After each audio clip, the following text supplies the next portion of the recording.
நேற்று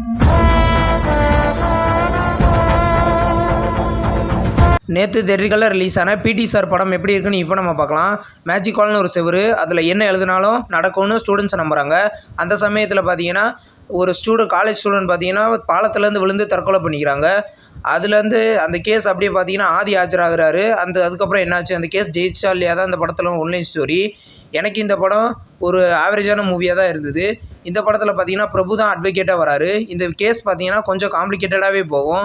கடைசி வரைக்கும் அந்த ட்விஸ்ட் என்னன்றதே உங்களுக்கு தெரியாது. ஃபஸ்ட் ஹாஃப் ஃபுல்லாகவே கொஞ்சம் டீசெண்டாக தான் போச்சு. செகண்ட் ஹாஃப் ஃபுல்லாகவே கொஞ்சம் டீசெண்டாக தான் போச்சு. இதில் அந்த கேஸை திசை திருப்புறதுக்காண்டி நிறையா விஷயங்கள் இதில் நடக்கும். அது எல்லாமே ரொம்ப மொக்கையாக இருந்துச்சு. அதுக்கப்புறம் வில்லன் பார்த்தீங்கன்னா ஃபோன் அடித்து ஆதியை மிரட்டுவார், உங்கள் குடும்பத்தையே என்னால் கொல்ல முடியும் அப்படின்னு. ஆனால் அதை கூட பொருட்படுத்தாமல் அந்த பொண்ணுக்காண்டி நிறைய விஷயங்கள் ஆதி பண்ணுவார். இந்த படம் பார்த்தீங்கன்னா ஒரு டீசென்ட் வாட்ச் மூவி தான். இப்போ இந்த படம் தியேட்டரிக்கலில் ரன் ஆகுது. இது ஒன் டைம் வாட்சபிள் மூவி தான். விருப்பம் இருந்தால் நீங்களும் தியேட்டரில் போய் பாருங்கள்.